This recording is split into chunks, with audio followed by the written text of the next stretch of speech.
A discussão das taxas 1. Relação de despesas.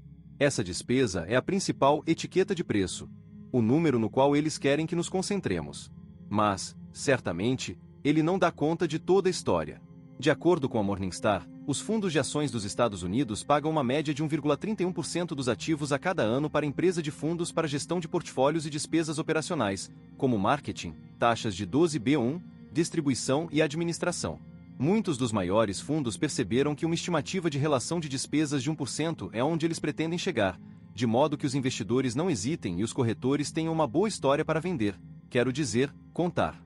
2. Custos de transação. Os custos de transação são uma categoria ampla e abrangente e podem ser divididos em categorias como comissões de corretagem, custos de impacto de mercado, o custo de movimentação do mercado, à medida que os fundos mútuos negociam posições maciças que se movimentam ao sabor do mercado, e custos de spread, a diferença entre o preço de compra e venda de uma ação. Um estudo realizado em 2006 pelos professores de escolas de negócios Roger Edelen, Richard Evans e Gregory Kadlec descobriu que os fundos mútuos norte-americanos de ações apresentavam uma média de 1,44% nos custos de transação por ano. Isso significa que esses custos de transação talvez sejam um componente mais caro ao se possuir um fundo mútuo, mas a indústria tem considerado muito difícil quantificá-lo, portanto, ele não é mencionado nos folhetos. 3. Custos fiscais, ou custos de 401k. Muitas pessoas ficam entusiasmadas com o tratamento de deferimento de taxas de seus planos 401k, mas, para a maioria dos empregados, os custos fiscais foram substituídos pelas taxas de procedimento administrativo. Elas são cobradas para além das taxas pagas aos fundos de investimento subjacentes, e de acordo com a partidária GAO, Government Accountability Office, o administrador do plano médio cobra 1,13% ao ano. Se você possuir um fundo mútuo em uma conta tributável, o custo fiscal médio ficará entre 1% e 1,2% anualmente, de acordo com a Morningstar. 4. Custos de soft dollar. A negociação de soft dólar é um arranjo de compensação em que os gestores de fundos mútuos optam por pagar os custos de negociação inflacionados para que a empresa externa que está executando suas negociações possa, em seguida, descontar de novo o custo adicional para o gestor do fundo. Trata-se de um programa de recompensas para a utilização de um fornecedor específico, as milhas do viajante frequente de Wall Street. O gestor do fundo pode utilizar esses fundos para pagar determinadas despesas, tais como pesquisas e relatórios. São custos que o gestor de fundos teria de pagar de qualquer forma, de modo que o resultado líquido é o que você e eu pagamos. São, simplesmente, aumentos bem disfarçados na gestão de receitas que incidem sobre os resultados. Eles não são reportados e são quase impossíveis de quantificar, então não somos capazes de incluí-los na equação nossa abaixo. Mas não se engane, trata-se de um custo. 5. Escoamento de dinheiro. Os gestores de fundos mútuos devem manter uma posição de caixa capaz de fornecer liquidez diária e satisfazer quaisquer resgates, venda. Uma vez que o dinheiro não é investido, ele não gera um retorno e, portanto, prejudica o desempenho. De acordo com um estudo intitulado Dealing with the Active, Lidando com o Ativo, de autoria dos analistas financeiros certificados William O'Reilly e Michael Prisano, o custo médio do escoamento do dinheiro em fundos de ações de alta capitalização em um horizonte de tempo de 10 anos foi de 0,83% por ano. Pode não ser uma taxa direta, mas é um custo que enfraquece seu desempenho. 6. Taxa de resgate. Se quiser vender sua posição no fundo, você pode pagar uma taxa de resgate.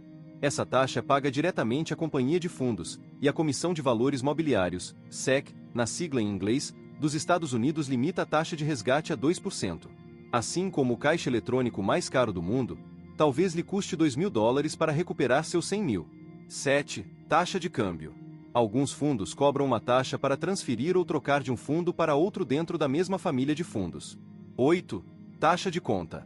Alguns fundos cobram uma taxa de manutenção apenas para ter uma conta. 9. Taxa de compra. Uma taxa de compra, que não deve ser confundida com o encargo de vendas antecipado, comissão, é uma cobrança para a compra do fundo, que vai diretamente para a empresa proprietária do fundo. 10. Encargo de vendas, encargo, ou o encargo de vendas diferido.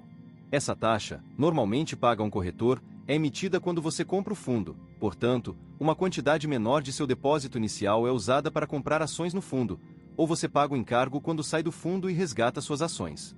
Capítulo 2.3 Mito 3. Nossos rendimentos. O que você vê é o que você obtém surpresa. Os retornos reportados pelos fundos mútuos não são de fato aqueles repassados aos investidores. Jack Bogle, Fundador do Vanguard, a maioria das pessoas está familiarizada com a habitual afirmação de que o desempenho passado não é garantia alguma de resultados futuros. Mas muito poucas estão cientes de como os próprios números de desempenho passado podem ser enganosos. Como os fundos massageiam os números, legalmente, Wall Street Journal, 31 de março de 2013. Batom em um porco em 2002. Charlie Schwab dirigiu um sábio anúncio de TV em que um típico gerente de vendas de Wall Street está fazendo a preleção matinal em sua sala da panela de pressão. Diga aos seus clientes que a cor é vermelha, incandescente. En fuego. Mas não mencione os fundamentos. Pega mal. Ele termina seu sermão matinal pendurando junto à quadra ingressos para assistir aos nicks, destinados ao vendedor, e fazendo sua despedida. Vamos colocar um pouco de batom nesse porco. Fique com o meu lado bom. Em 1954, Darrell Wolfe escreveu um livro intitulado Como Mentir com Estatística. Ele destaca o incontável número de desvios usados para enganar em vez de informar. Hoje, a indústria de fundos mútuos tem sido capaz de usar um método complicado para calcular e publicar retornos que não são, como Jack Bogle diz, efetivamente recebidos pelos investidores. Mas antes de explicar essa engenhosa mágica do truque do lápis, vamos primeiro entender a ilusão dos retornos médios. Abaixo está um gráfico mostrando um mercado hipotético que sobe e desce como se fosse uma montanha-russa.